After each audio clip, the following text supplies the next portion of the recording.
મેદાન અને તેના પ્રકારો. સમુદ્ર સપાટીથી 180 મીટરથી ઓછી ઊંચાઈએ આવેલ સમતલ કે સપાટ ભૂમિભાગને મેદાન તરીકે ઓળખવામાં આવે છે. દુનિયાના મોટા ભાગના મેદાન નદીઓ દ્વારા ઠલવાયેલ માટીમાંથી નિર્માણ પામ્યા છે. નદીઓ સિવાય કેટલાક મેદાનોનું નિર્માણ પવન, જ્વાળામુખી અને હિમનદીઓ દ્વારા પણ થાય છે. મેદાનોનું વર્ગીકરણ. નિર્માણના આધારે મેદાનોનું વર્ગીકરણ આ પ્રમાણે કરી શકાય: કિનારાના મેદાનો, સંરચનાત્મક મેદાન, ઘસારણના મેદાનો અને નિક્ષેપણના મેદાન. સૌપ્રથમ છે કિનારાના મેદાનો અર્થાત કોસ્ટલ પ્લેન અથવા તો કન્સ્ટ્રક્ટિવ પ્લેન.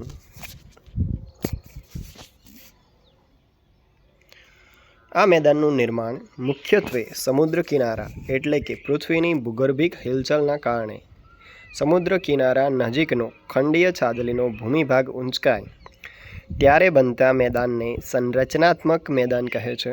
આવા મેદાન મોટે ભાગે ભૂમિખંડના કિનારે જોવા મળે છે.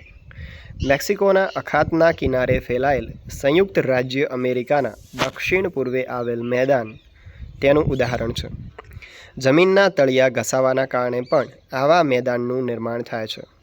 ઓસ્ટ્રેલિયાનું મધ્યનું મેદાન આ પ્રકારે નિર્માણ પામ્યું છે. ઘસારણના મેદાન એરોઝનલ પ્લેન.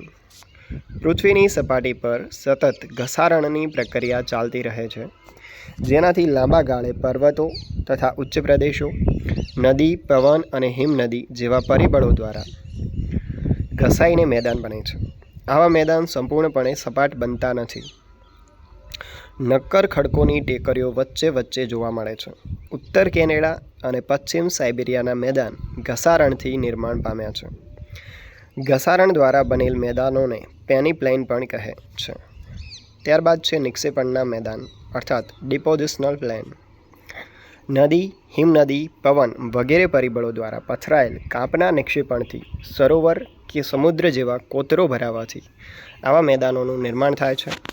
તેથી તેને નદીકૃત કે કાંપના મેદાન પણ કહેવામાં આવે છે. ભારતમાં ગંગા યમુનાના મેદાન, ઉત્તર ચીનમાં હવાંગહોનું મેદાન, ઇટાલીમાં પો નદી દ્વારા બનેલ લોમ્બાર્ડીનું મેદાન કાંપના મેદાનના વિશિષ્ટ ઉદાહરણ છે. જ્યારે મેદાનોનું નિર્માણ સરોવરમાં કાંપના નિક્ષેપણથી થાય છે ત્યારે તેને સરોવરના મેદાન કહે છે. કાશ્મીરની ખીણો ભારતમાં સરોવરના મેદાનનું ઉદાહરણ છે. મેદાનોનું મહત્ત્વ.